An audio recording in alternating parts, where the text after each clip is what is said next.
everyone, and welcome back. And of course, thank you so much for being a patron, for supporting me in my travels and in my endeavors. So, yeah, today we're finally getting to it. I'm gonna give you the actual story of how my wife and I met. Wish I could say ex-wife, but I'm not sure. Like we'll see what's on the horizon. Um, let's see. There were, I've been thinking a lot about the best way to frame this conversation because especially when it comes to the end of a relationship, there are always tons of angles from which to view it, ways in which to frame it, and I felt that I feel in general that it's best to start with appreciation and things that I've learned. I do not hate my wife. As much as I don't want to be married to her, I don't hate her. She is who she is. I am who I am. Our compatibility is just very, very low. That's really the long and short of it. But, not but, and I appreciate her. Like, for one thing, it is an unmovable fact that it was through her that I was able to come to Japan in the first place. Eventually, I would have made it here one way or another, but reality and my history now, my life story now, is now like it now includes that fact. Like that is not gonna change, and my appreciation for that does not change and will not go away. And then, through my experiences being married to her, I've gained a lot of insight into Japanese culture, the way Japanese people think. I have my patience has been trained and honed to like a razor like my patience is wild. I was a patient person before our relationship. Our relationship made me insanely patient. Beyond that, let's see. Oh my gosh. Ah, uh, yeah, there are a lot of kind of lost pieces of myself, like patience, for instance, that I reclaimed through that relationship. I also completely got rid of my laziness, which like even in the best of people, there's often like a little part of them that like is lazy and wants to be lazy. Yeah, there was no room for that in this relationship. But anyway, let's get into it. So, told you about the breakdown and me rebuilding. And so she and I met in the process of me rebuilding. I had gone to school and come back, flunked that semester, and I just started working. Like I went back to a place that I'd worked before, some familiar surroundings, familiar people, really warm people who I absolutely adore. It's a shame that I believe the business went under just because of COVID. Like it was a good business, a Japanese bakery. It's called Cafe Zaya. I don't mind telling you the name. If it still exists, I hope you support them. Um, so I started working there first, only a couple days a week, and then I went up to full time, little by little, just really, really trying to heal and stabilize myself, right? And so about a year into that process, I was working full time, and I wanted to take the next step and find work that felt. I was doing front of house work, which is is valuable work, and I respect it. It's just not what I felt like I wanted to be doing forever. And so I told the boss that I was thinking of moving on, but if there was something more in line with what I wanted to do, I was happy to stay. And to her credit, she lobbied on my behalf and created a position for me. I ended up doing basically operations type work in the office. I was a jack of all trades. I did all sorts of things, and it was a wonderful experience. My future wife at that point is trained as a pâtissier. She's a professionally trained pastry chef, and I worked at a Japanese bakery. They hired a woman to be a pastry chef. And so one day there's this, cute, shortish Japanese woman just kind of standing outside of the bakery when I'm going in, and in one of our uniforms. And so as an office, like a staff member, I'd heard that someone was hired, and I was like, oh, you must be X. I said her, I called her by name, and she was like surprised and all that stuff. That was our first meeting, and it was really cute. It was fun. And then, time goes by, I don't know, a couple weeks. I basically just asked her out. Like, I mean, the way I do things is pretty upfront and casual and direct. Like any relationship, I like to start as friends. And so I was interested in her. I was pretty clear about that. But to me, all that means is let's hang out a bit and get to know each other, right? So we hung out, and it became pretty clear that she was only interested in a committed relationship. And I, at that point, was pretty clear that I was not really looking for like a monogamous committed relationship. And so like I was upfront about that. Being upfront and clear about these things is essential to being a truly successful polyromantic or polyamorous person. Like honesty, clarity, and honoring the commitments that you make are extremely important in any relationship, especially when you're poly. It's just any other way it's dishonest, but any other way is not functional or sustainable if you're trying to have healthy relationships that don't create emotional baggage for either party, for any party involved. Anyway, we start hanging out. She's only interested in a committed relationship, and to me that's just like, okay, well, I'm gonna stop laying on the romantic affection or whatever. It's just okay, we can just be friends. But that also wasn't okay with her. Like she wanted the relationship, and she wanted it only to be a committed relationship. And so she kept asking me like, why not? And I was like, just because it's not, I don't feel like it. and so yeah, it was an interesting time. And at that time I wasn't at that time I was still susceptible to kind of romantic loneliness, I believe. I wasn't desperate or anything, but I was interested. And so, I was thinking it over. And also, with monogamous relationships, like with long-term consistent relationships, there are benefits that don't exist in shorter-term relationships. Like, I'm not against monogamous relationships. It's just not who I am. And so I was like, at the time, I was like, well, this has its value. I can give this a shot and see what there is to learn from this relationship. And so, we had conversations where I was pretty clear about, my boundaries and my needs. And being committed in a committed monogamous relationship did not mean, for instance, that I was going to give up past friendships. Like, it did mean that things that were actually sexual, I wouldn't be doing with other people. But for instance, I had a friend at the time who was just a friend, but the way we greeted each other was kissing. Like we would kiss when we greeted each other. It wasn't sexual. It was just our way of reaffirming our friendship when we saw each other after a long time. And so we had explicit and clear conversations about this as well, because feeling open to physical intimacy with people is important to me. Physical intimacy is extremely important to me.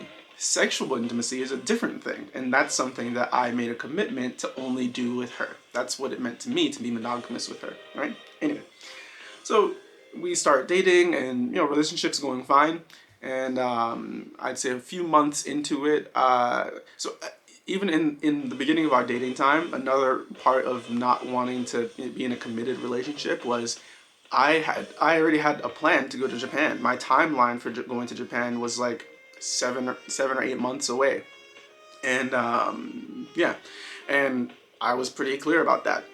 Been my dream for a long time, right? And so we start dating. She apparently told her parents about me, and they offered to put me up. They were like, well, you can come stay with us whenever you come to Japan, and you'll have a place to stay until you get on your feet and find your own place if you want to go to your own place. And I was super appreciative just to hear that. Like, it was awesome just to hear that. It gave me like, okay, well then I can plan around this area, right? And so I started applying to places, kept getting turned down, and I was like, okay, well, this is not working out the way I want it to, but okay. And but I was just like continuing to apply. And then, I don't know, 4-ish months or 5 months into us dating, she was like, well, we could always get married on paper, and then it would be easier for you to get a visa in Japan. And, like maybe I could also get an American visa. Like I like New York. She loves New York. I have none of those magical feelings about New York, but she adores New York. Whatever. Different strokes for different folks. Anyway, so when I first heard that, I was like, oh, that sounds cool. No, absolutely not. That's not happening. And so a couple more more weeks go by, and none of my other avenues are panning out. And so I came back to her and I was like, okay, if we're gonna do this, we have to be very clear about what this is. This is not a magical like I love you forever marriage. Like if I didn't have feelings for her, like if I didn't have feelings for you, I'm talking to her now. If I didn't have feelings for you, I wouldn't do this. But this is not like me signing up for like to be married for life. And it was actually her that she came back with. That's not what I'm looking for either. We can just we'll do this, and if one of us wants out, it's very easy to get divorced in Japan. She said this to me. It's very easy to get divorced in Japan. It won't be a problem, not an issue. And so I was like, okay, sounds okay. So far things have gone pretty smoothly in this relationship. She's older than me, so I was like, okay, so age is not equivalent to actual experience with human beings. Another important thing that I learned. She's older than me, so I was like, okay, well, cool. We can give this a shot. All right. So fast forwarding, a couple months later, we got married in America, in New York first. My amazing best friend was the witness at our ceremony. We just did it at City Hall, whatever. And this is where I saw the biggest red flag to date at that point. And we'd had several conversations, and I'd been with her, but most of the things that I saw were just kind of like that were distasteful to me, were just kind of within the range of like, okay, well, different people have different opinions about the world, whatever. But this was a big red flag. We had our ceremony, and she when we're doing the vows or whatever, words, whatever it is, with the judge. She started crying, tears coming down, and I was like, oh shit, inside I'm just like, I thought we were on the same page about this. I'm not gonna hate on somebody's tears or make her feel bad for her tears, but it was that was a big red flag, because it was okay, well, she has strong feelings about this that she's not letting on, or that she's not being honest about. But at that point, it was very, very too late. And so we went forward. We came here to Japan, to her hometown, and stayed with her family. I found out when we got there that they are very well off. We lived in a small separate house on their property. They had it's basically a mansion that they built for themselves, her parents. And anyway, first 6 months were really rough. I mean, we both were doing our best to kind of fulfill our roles, and I think she got extra caught up in fulfilling her role. Our communication was not nearly as good as it should have been. Another thing that I learned. We hadn't really weathered a real storm in our relationship before getting married. And so when things became stressful, I found out very quickly how she responds to stress. And it's not a functional way to respond to stress. Not if you're in a relationship with someone. She's the type of person to hold it all in until it reaches its breaking point, and then she has to explode on someone. And being the nearest person, that became my job to just take her shit. And it's not that it's not valid stuff. It's just that's not a healthy way to process things and communicate. And so, for my part, I will say that I wasn't prepared when I came to Japan the first time. Like very literally, not just like emotionally, but like literally, I hadn't prepared like documentation, all of the documentation that I needed to make the process go smoothly. And so we lost a lot of time in that process. I found a job very quickly, but I couldn't get paid because I didn't have a visa because I hadn't prepared properly. And so that added a lot of stress to added financial stress to our relationship. Her parents were gracious enough to take care of us. Like, so basically all it meant was that I was going into financial debt to her parents. Her parents were taking care of us. We were never starving. Like, they had money they were gracious and kind. They never made it an issue, not in front of me. She would go over to their like part of the property most nights and talk with them and tell them whatever she felt like telling them. I don't know, but yeah, it stressed her out immensely, and yeah, it was not a fun time for me. I was working, I was doing what I could, and I was getting cash by like teaching some friends of her friends English off the books, and you know, just kind of do my best to try to make it work. Yeah, and so in that time, I learned a lot about her. I learned a lot about me and her. I learned a lot about us. And yeah, the romantic feelings died pretty quickly. All that was left was like were feelings of duty to her parents, and I don't know, to my students at the time. And yeah, duty is not enough to make a relationship happy, healthy, or worth maintaining, in my opinion. Anyway, we kept going, but at the time, I was caught up in this sense of duty. I was like, her parents freaking love me. I was the ideal like foreign husband. I did like on paper, like about every above board, everything, right? And so so yeah, her friends love me, her parents love me. Like even now, her family loves me, even when we're separated and like this bullshit's going on. I've seen her met her family in person, and they love me still. Um,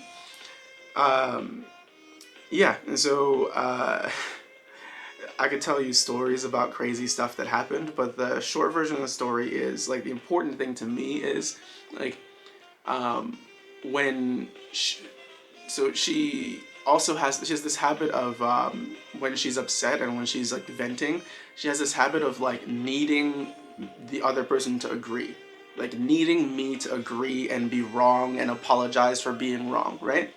And there are a lot of ways to handle like working with your partner's stress, right? I'm confident in my ability to work with humans, and so I can hear a person out. I can talk through things. I can find solutions with them. I can do any combination or none of these. I can just listen, right? And that none of that was enough. It was I had to acknowledge that I was wrong and apologize, or it meant nothing, or she would keep coming. Like she would then start like if I wasn't like acquiescing to that, she would start to say intentionally hurtful things. And I'm just like unnecessarily intentionally hurtful for no reason.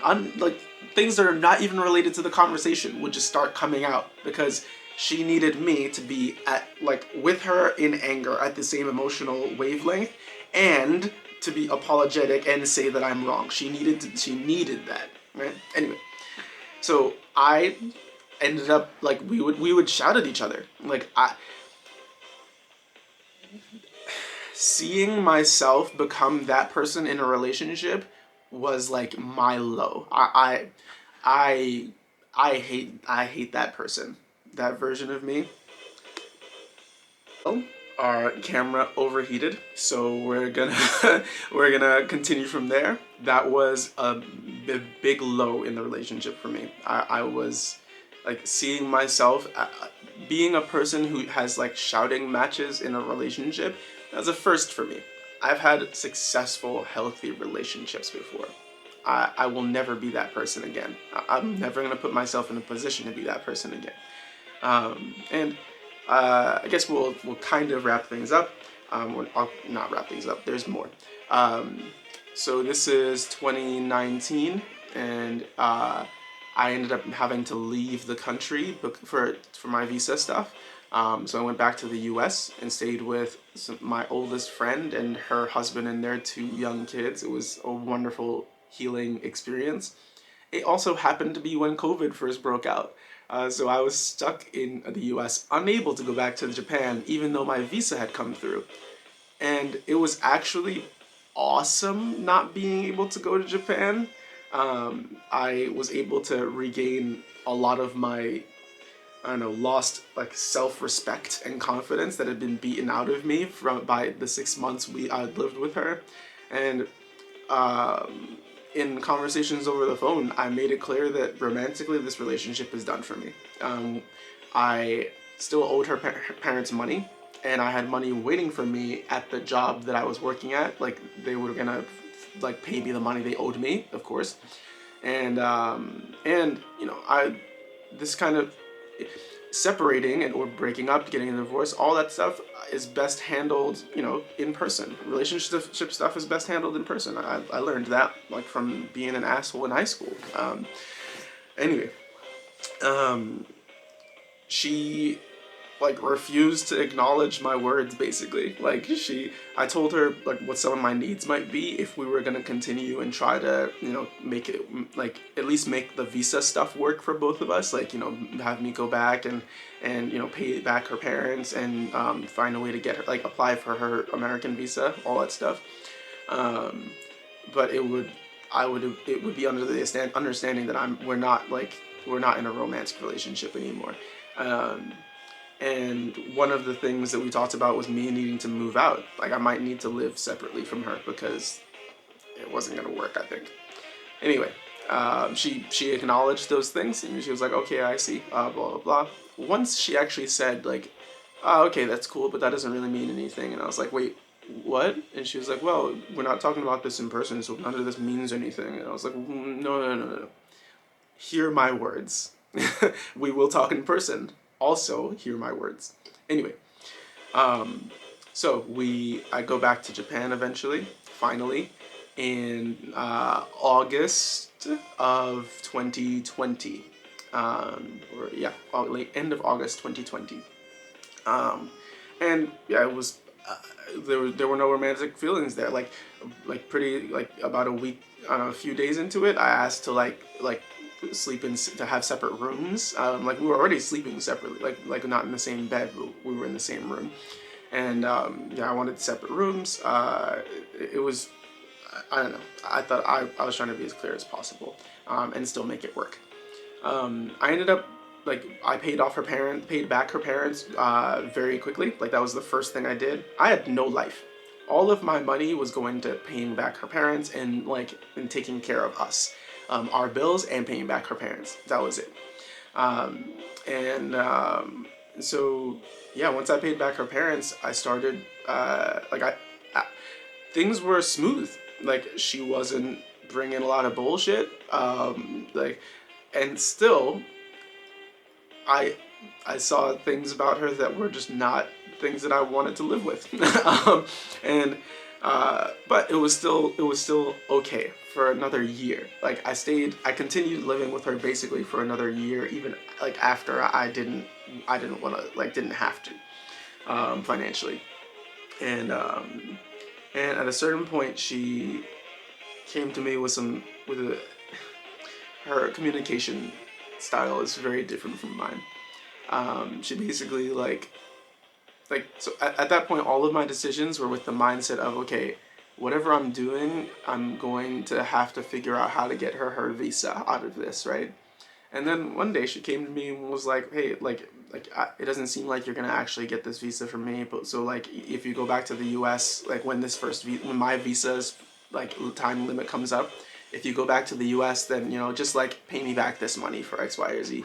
And I was just shook. I was shocked. And I was like, what? That was an option here? And like I then told her like where my head was at, which was like, I've just been trying to prepare to like apply for that stuff for you. And when she heard that, everything shifted. Like she was done with the conversation and I was still shook and I wanted to talk things through. But she literally went over to the couch, like while I was talking to her, went over to the couch and turned on the TV and started watching it. And that was when I was like, I'm moving out of this house. um, I don't know, several, like, which became like a huge deal for her. Even though she said she was okay with it at the time, like when I was in the US.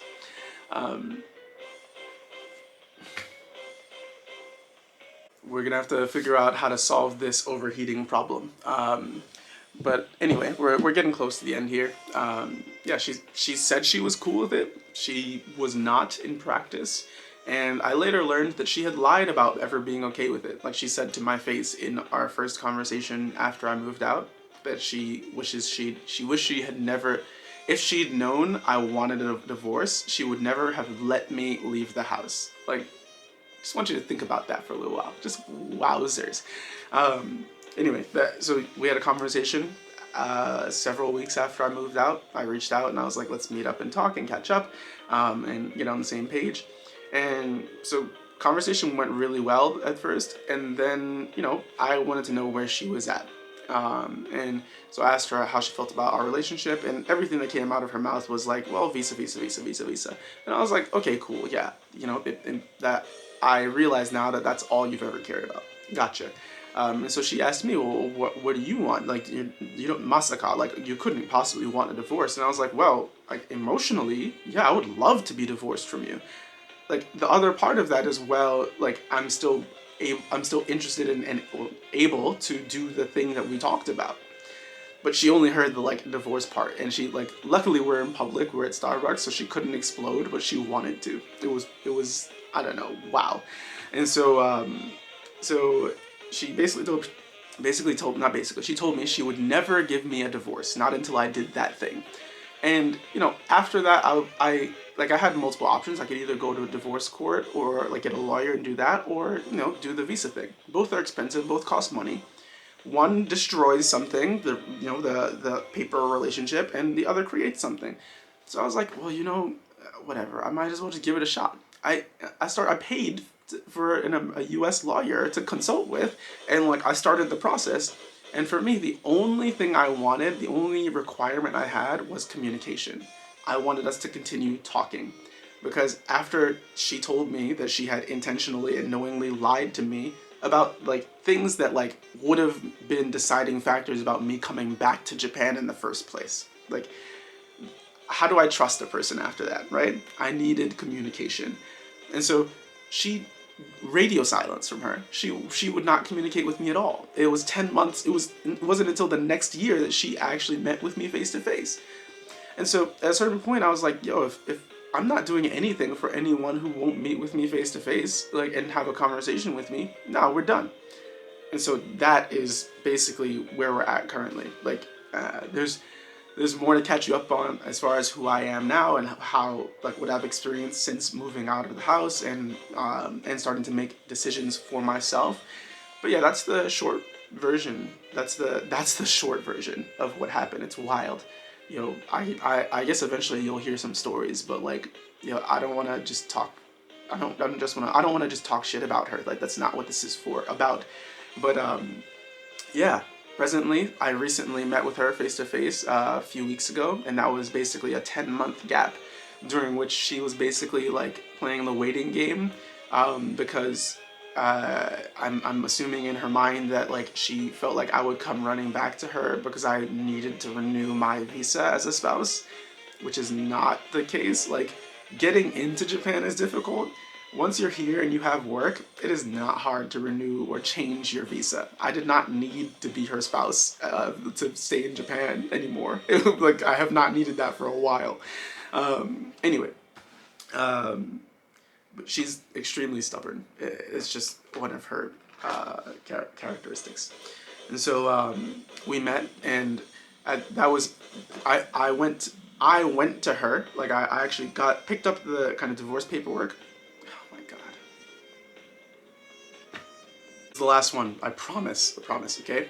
Picked up divorce paperwork, went to our old house where we lived together, like her family house, and she wasn't there. She started her own food truck business. And so I contacted her, she told me to come to her. I went to her, brought her the paperwork, And she was like, yeah, you know, when are you planning to leave the country? Yeah, I'll hand it in around then. And I was like, wait, like in the back of my mind, I'm just like, why are you doing this? But like, you know, I'm fine either way. If she doesn't give me a divorce, whatever, I'll do it the long way. Like, I'm not stressed about it. It's just like, why be this way? Anyway, to connect us to anime, it was hard. I've been struggling between either Gon, when he has to learn some important lessons about like ignoring things that should be obvious. This is early on in Hunter x Hunter, and I think I'm gonna go with Gon. I struggled because Killua is the character I actually relate to more easily, I should say.